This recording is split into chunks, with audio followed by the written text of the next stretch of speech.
Hello friends, welcome to my channel.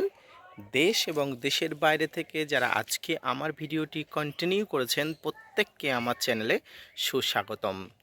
তো friends, লেবু গাছের ফুল ঝরা বৃদ্ধি, ফলের আকৃতি না হওয়া, ফল ঝরে পড়া, ফল ফেটে যাওয়া সব কিছুই আমাদের সমস্ত ছাদ বাগানীদের মাথা ব্যথার কারণ। আর এই সমস্ত মাথা ব্যথার কারণ নিয়ে আমাদের ছাদ বাগান তৈরি করতে হয়।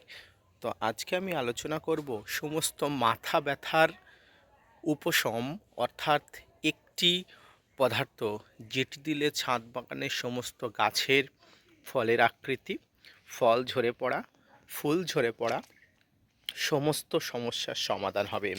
তো সব কিছু নিয়ে আজকে আমি আলোচনা করব। ভিডিওটি না টেনে কন্টিনিউ করবেন, তাহলে ছাদ বাগানের সমস্ত তথ্য আপনারা পুঙ্খানুপুঙ্খভাবে বুঝতে পারবেন।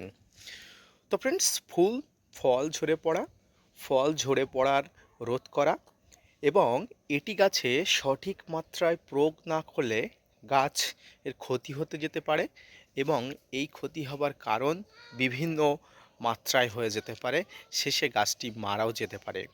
আর এই জিনিসটার নাম হচ্ছে বোরন। ফ্রেন্ডস, এবার আমরা জেনে নিই বোরন আসলে কী। গাছের সঠিকভাবে বেড়ে ওঠার জন্য 17টি নিউট্রিয়েন্টের দরকার হয়। তাদের মধ্যে ম্যাক্রোনিউট্রিয়েন্ট 60টি ও মাইক্রোনিউট্রিয়েন্ট 8টি। এই ম্যাক্রোনিউট্রিয়েন্টগুলি হলো carbon, hydrogen, oxygen, nitrogen, potassium, phosphate, magnesium, calcium, sulphur. এবং মাইক্রোনিউট্রিয়েন্টগুলি হলো iron, manganese, copper, boron, zinc, molybdenum, nickel ও ক্লোরিন।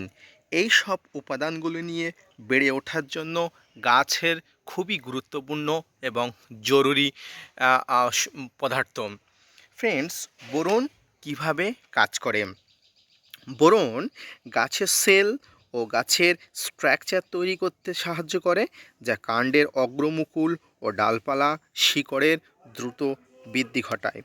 বোরন সুগার তৈরি করে গাছের শরীরে ট্রাইক্লোশনকারী পলিনেশন মজবুত করে এবং বেশি পরিমাণ পরাগরেণু তৈরি করে পলিনেশনের হার বাড়িয়ে তোলে।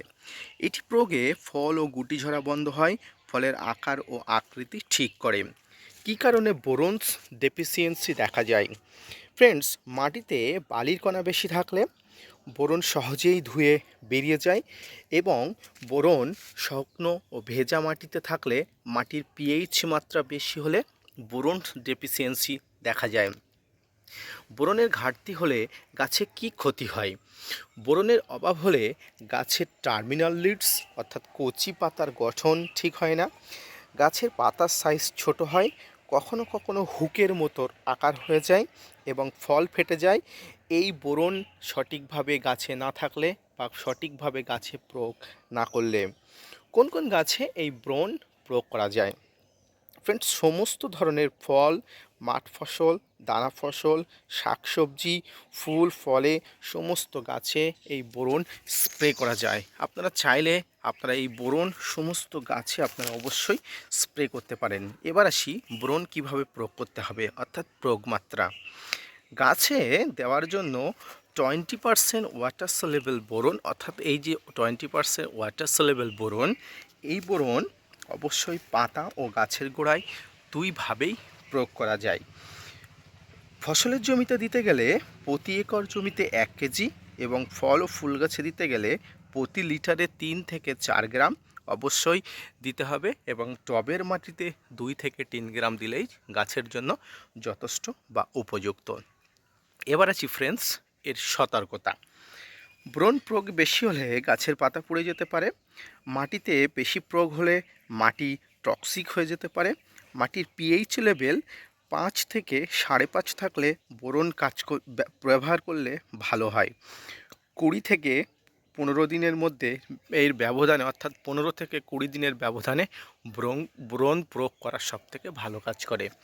তো ফ্রেন্ডস, এইভাবে যদি আপনারা এই বোরনের অভাব গাছে প্রয়োগ পূরণ করতে পারেন, আপনার সমস্ত গাছের ফুল ফল, সমস্ত ফলের আকৃতি, ফল ঝরে পড়া গাছের আকৃতি, গাছের সমস্ত স্বাস্থ্য সুস্বাস্থ্য থাকবে। এবং এইটি যদি সঠিকভাবে প্রয়োগ করতে পারেন, আপনার গাছের সঠিকভাবে বৃদ্ধি এবং সঠিক পুষ্টি পেয়ে গাছটি সফল এবং সঠিক আকৃতি হয়ে উঠবে। তো ফ্রেন্ডস, আজকের এই ভিডিওটি যদি ভালো লেগে থাকে, আপনার কাছে ইনফরমেটিভ বলে মনে হয়, অবশ্যই একটা লাইক, কমেন্ট, শেয়ার এবং সাবস্ক্রাইব করবেন। আপনাদের জন্য প্রতিনিয়ত ভিডিও বানাই। আপনারা যদি মোটিভেট করেন ভিডিও বানাতে আগ্রহী হয়, তো ফিরে আসি নতুন কোনো ভিডিও নিয়ে। ততক্ষণ সঙ্গে থাকবেন।